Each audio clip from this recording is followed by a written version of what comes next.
World Trends දවසේ සිදුවීම වැඩසටහන වෙත ඔබව සාදරයෙන් පිළිගන්නවා. අද අපි කතා කරන්නේ ඉන්දියාවයි පාකිස්තානයයි අතරේ මේ ආයත් පාරක් එකපාරටම උඩට ඇවිල්ලා තියෙන නොසන්සුන් තත්ත්වය ගැන.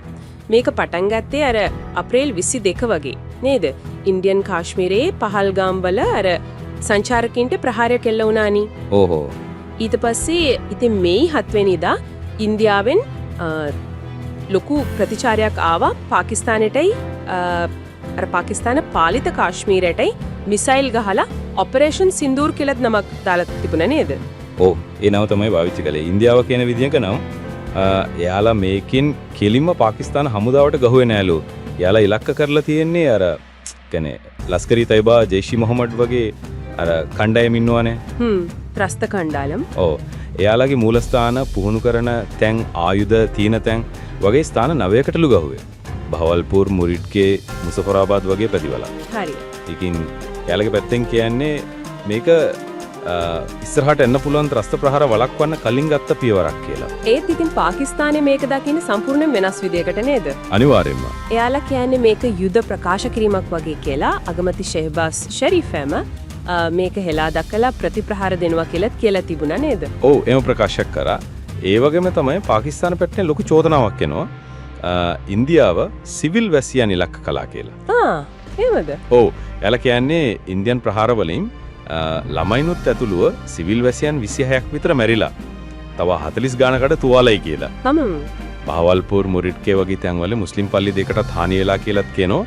අර ජයිෂි මොහමඩ් නායකයා මසූද් අසාර් එයා පවා කියලා තිබුණා එයාගේ පවුලේ 10 දෙනෙක්.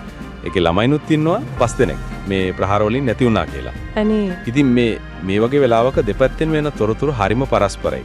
ස්වාධීනව හරියටම මොකද වුනේ කියලා හොයාගන්න එක අමාරුයි. ඒක ඇත්ත.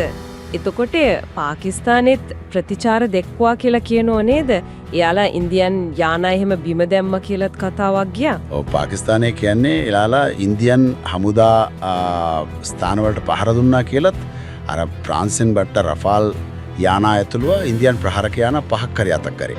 සහ ඩ්‍රෝන යානා ආවේ ඒවත් බිම දැම්ම කියලා. ඒත් ඉන්දියාව ඒක පිළිගන්නේ නෑ නේද? නෑ ඉන්දියාව ඒක සම්පූර්ණයෙන්ම ප්‍රතික්ෂේප කරනවා. එයාලා කියන්නේ එයාලා තමයි පාකිස්තානයේ JF-15 යානයක් බිම දැම්මේ කියලා.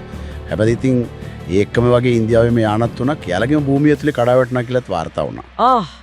එහෙම දෙයක් වුණාද? ඔව්.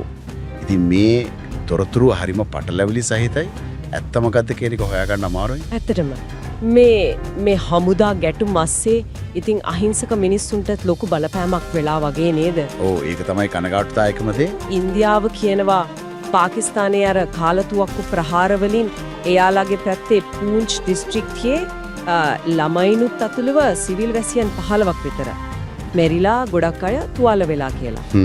ඒ වගේම අර මුසෆරාබාද් ප්‍රත්‍යත් මිනිස්සු බයෙන් ගෙවල් දොරවල් දාලා යනවා කියලත් ඇසින් දුටු සාක්ෂියම වාර්තා වෙනවා. ඔව්. ඉතින් මේ තත්ත්වය තවත් නරක අතට යන්න නොදී නවත්ත ගන්න දැන් ජාත්‍යන්තර පැත්තේ ලොකු උනන්දුවක් තියෙනවා. හරි. එක්සත් ජාතීන්ගේ සංවිධානය, ඇමරිකාව, චීනය, රුසියාව, එංගලන්තය, ප්‍රාන්සය මේ හැමෝම වගේ දෙපැත්තටම කියනවා දැන් ඇති ඉවසීමෙන් ඉන්න කතා කරලා මේ ප්‍රශ්න විසඳ ගන්න කියලා. මැදිහත් වෙන්නත් කවුරු හරි ඉදිරිපත් වෙලාද?